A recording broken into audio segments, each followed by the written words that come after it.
Le livre de la Genèse, chapitre 15, relate la cinquième apparition de notre Seigneur à Abraham et comment la foi du patriarche fut mise à l'épreuve.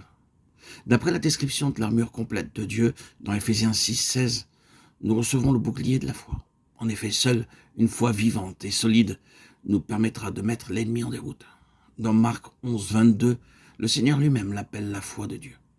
Comme nous pouvons le lire dans la marge de la version anglaise dans Galates 2.20, elle est décrite comme la foi du Fils de Dieu. C'est seulement dans la mesure où Dieu lui-même habite en nous que nous pouvons avoir une foi solide.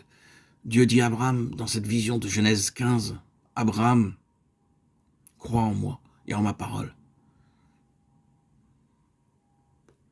Dieu lui dit encore, « Je suis ton bouclier et ta très grande récompense. » Dans le psaume 84, 12, Dieu est décrit comme un soleil et un bouclier. La récompense est subordonnée à une foi réelle et active, sans laquelle il n'est point de récompense.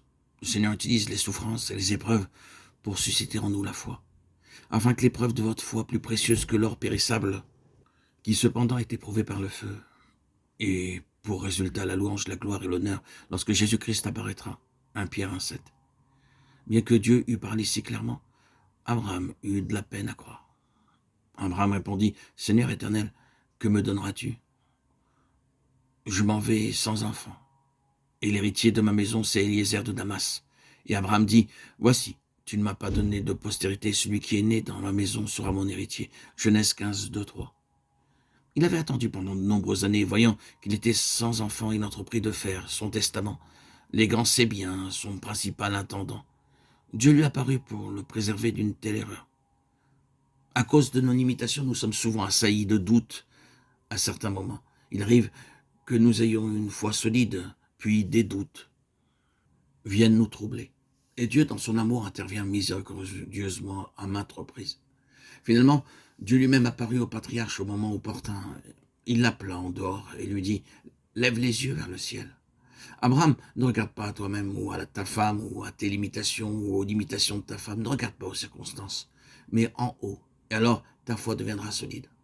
Regarde vers le ciel et compte les étoiles. Telle sera ta postérité. Aujourd'hui encore, personne ne connaît le nombre des étoiles. Il y en a tant, elles sont tellement éloignées. Dieu savait qu'Abraham ne pouvait compter les étoiles, mais son intention était de le fortifier. Et c'est seulement lorsque nous regardons en haut que nous pouvons avoir la foi. L'ennemi nous fera tourner les yeux vers le bas, vers nos limitations, nos défaillances ou nos échecs. Il est nécessaire que notre regard soit tourné vers le Seigneur et que nous emparions de ses promesses par la foi. Genèse 15, 5, 8.